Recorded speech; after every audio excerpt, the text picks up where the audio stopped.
This is a course that will teach you to speak and understand Shona, whether it is the first time you are learning the language or it is the 27th time you are trying again. Pachipamwe, and welcome to the first module. This is a pre-module, if you want to call it that. First, I will start with outlining unique characteristics of the Shona language. Knowing these will aid you in learning and breaking down unique Shona concepts. I will then break down 4 areas that are absolutely necessary: immersion, consistency, tools, and having a plan. I'm going to be setting the foundation so that your Shona learning journey is going to be met with success every single step of the way.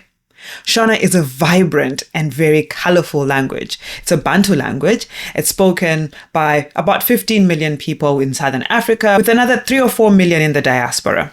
It's the second most spoken Bantu language. That's if you count all the Shona dialects. We're number 2 as a first language after Swahili. So there's definitely not a shortage of people who speak Shona.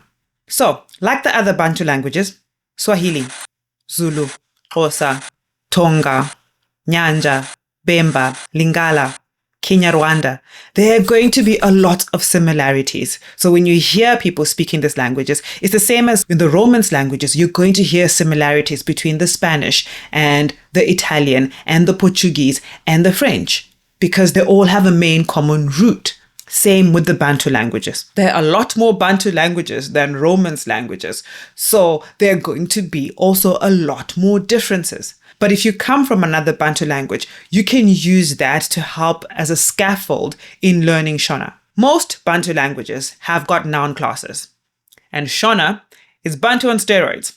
We have the most. We have 21 noun classes. I'm going to explain what noun classes are in the next lesson, so hang on to that.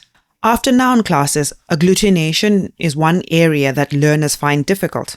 But don't let it worry you. Just think of it as having language Lego blocks that you can string together to make meaning. The other thing to note is that Shona is a tonal language.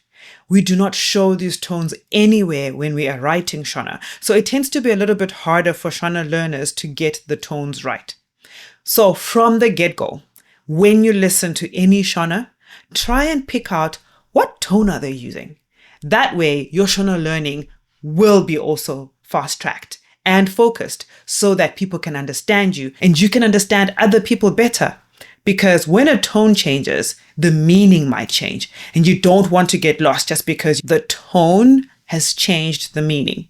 So watch out for a lot of that in Shona. Don't worry about it. I will break it down step by step as we go throughout all the modules. The great thing about Shona is that it is super accessible. What makes Shona accessible? First of all, it's written very phonetically. We use a Latin alphabet in order to write and read Shona. And the way that it's written is such that the moment you learn the sounds, they will never morph or change on you. They will always remain the same. In this course, we're mainly going to be focusing on Chizezuru as the main dialect. It will have quite a bit of Chikaranga thrown in there, a little bit of Manyika, a little bit of Chikorekore, a tiny little bit of Chindau. At the end of the day, there are so many Shona dialects, but the main one that is taught in schools is heavily based on the Chizezuru dialect as well as Chikaranga dialect. So we will focus on those sounds.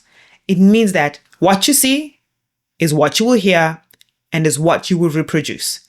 There will be no changes to those sounds, which makes it super, super accessible. The other thing that makes it super accessible is that we only have 5 vowel sounds, and everything that we speak is based on these 5 vowel sounds. Very clear, very simple. A, E, I, O, and U. I am going to give a very comprehensive pronunciation guide. The pronunciation module delves into how to make the sounds. I will show you mouth position, tongue position, teeth position. I will give you tips and tricks of how to make the not so common sounds, such as the whistling fricatives, sh, ch, j, nj, as well as the combined complex compounds like dg, chk, bg, pkwa. So don't worry, we will break those down one by one. Another thing that makes Shona super easy to learn is that it's full of logical patterns.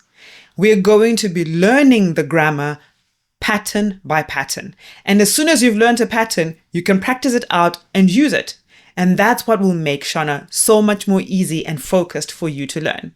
So don't worry, I will introduce a pattern and we will practice it and you will have it in no time. So what's the best way to learn? Other than this course, the best way to learn Shona, any language really, is to immerse yourself in it and to be consistent. If you put these two things together, I promise you within 6 months, you will be speaking Shona and will be understood by the people you speak to. How do you immerse yourself? You listen to Shona music and to Shona podcasts and Shona dramas on YouTube or Instagram. Let's face it, the truth of the matter is most of the material you're going to get is going to be coming off the internet. So go onto Spotify, find some amazing Shona musicians and put them in your playlist. Go onto YouTube, find some amazing Shona comedians, put them into your playlist so that you continuously watch them over and over again. If you have access to Zimbabwean TV, turn it on to a Shona program so that you can actually keep listening and hearing it, because you need to be able to hear those tones and hear the words so your brain stops treating them as foreign and shoving them out, but actually as wait, there's meaning in that, and starts actually trying to decode it. The difference between people who are gifted in languages and those who are not so gifted in languages is that when they hear the foreign languages, their brains want to decipher that, as opposed to their brain saying, that's difficult, that's foreign, I don't want to understand that. So train your brain to be like, wait, I want to decipher that. I understand a little bit of that. Oh, maybe the next bit could mean this. So train your brain by immersing yourself in the language. On the Shonaverse community, we're going to be including a lot of audio as well so that you have spaces to hear the language. And we're going to be trying to also put in a ton of written material so you have a lot more resources that you can read in order to improve your Shona and help in the immersion. Also, consistency is key. If you set aside 10 to 15 minutes on a daily basis, I promise you, you will get better. If you set aside half an hour to an hour, you will get better faster. 2 hours, even more so. So at the very bare basic, put aside 10 minutes to learn Shona on a daily basis, and you will improve. I personally advocate to putting aside 30 minutes to an hour on a daily basis, especially at the beginning, because you want to give yourself a firm foundation. If you can't put in that much time of concentrated study, put in background listening. As I said, immerse yourself in the language. Listen to Shona music, listen to Shona podcasts, listen to Shona dramas, anywhere as you go about your day, and give yourself an hour or two of that on a daily basis, and you will get some improvement. But you still need concerted effort and focus to learning. Just listening or just watching something without any focus, you won't really get any better, no matter what gurus out there might tell you. Language learning involves learning. That means put aside minimum 10 minutes, 15 minutes a day of sitting down and studying a grammar pattern until you understand it. Or even an hour of pattern, exercise, writing, practice, speaking out loud, and you will get better. Thankfully, there are also tools to make the learning easier. My number one favorite tool that we're going to be using a lot are flashcards. On the website, we've got PDFs of flashcards that you can download and print for your own use, or you can download a space repetition program called Anki and use Anki flashcards that will speed up your learning, because what Anki does is it uses space repetition to break our forgetting curve. When we learn anything, there is a forgetting curve. So you learn it today. If you don't encounter it again, you're going to forget it. But if you keep reminding your brain about that thing, we break down that forgetting curve until it finally stays in your long-term memory. And Anki helps you with that, because you learn a word and Anki will remind you at spaced intervals that it uses an algorithm to calculate specifically for you. And slowly but surely, you begin to remember your words. So use either physical flashcards, PDF flashcards, or a program like Anki to help you to memorize. Part of language learning is always going to be memorizing vocabulary as well as memorizing those patterns. So find a way to help yourself memorize those language chunks that you need to know. I recommend Anki or downloading our flashcards. If you want, especially if you've got younger people that you want to learn, we have physical flashcards that are going to be in the store soon, so look out for those. And last but not least, you need a plan.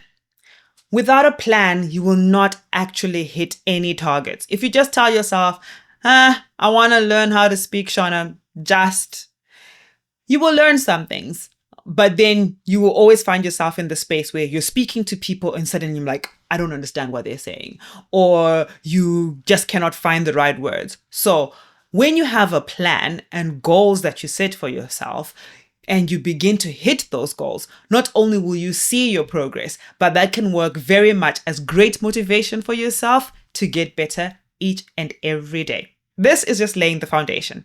In the next lesson, we will talk about that plan and how you can make it. And I will give you a few sample plans. If you're too lazy to make your own, grab one of those. And we will also talk a little bit about noun classes and agglutination that happens within Shona.